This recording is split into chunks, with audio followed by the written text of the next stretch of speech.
Babbitt by Sinclair Lewis, narrated by Caleb Reed.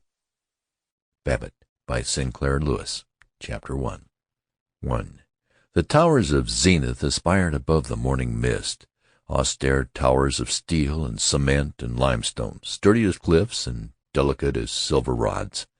They were neither citadels nor churches, but frankly and beautifully office buildings. The mist took pity on the fretted structures of the earlier generations.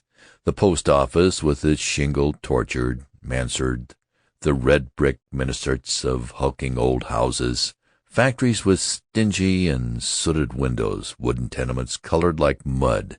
The city was full of such grotesqueries, but the clean towers were thrusting them from the business center, and on the further hills were shining new houses, homes, they seemed, for laughter and tranquillity. Over a concrete bridge fled a limousine of long, sleek hood and noiseless engine. These people in evening clothes were returning from an all-night rehearsal of a little theater play, an artistic adventure, considerably illuminated by champagne. Below the bridge curved a railroad, a maze of green and crimson lights. The New York Flyer boomed past, and 20 lines of polished steel leaped into the glare. In one of the skyscrapers the wires of the Associated Press were closing down.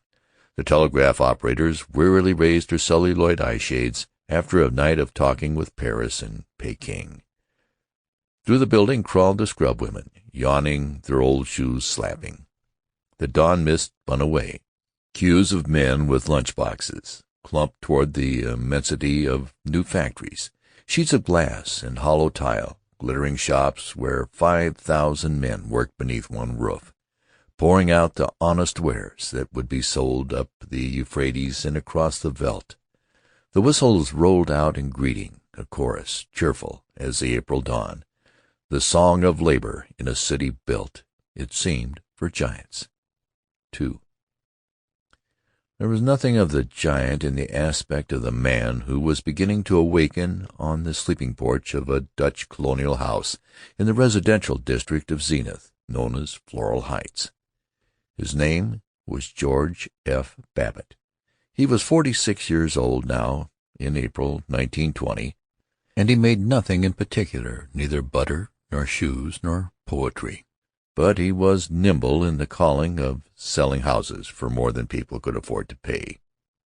His large head was pink, his brown hair thin and dry. His face was babyish in slumber, despite his wrinkles and the red spectacle dents on the slopes of his nose. Sample complete. Ready to continue?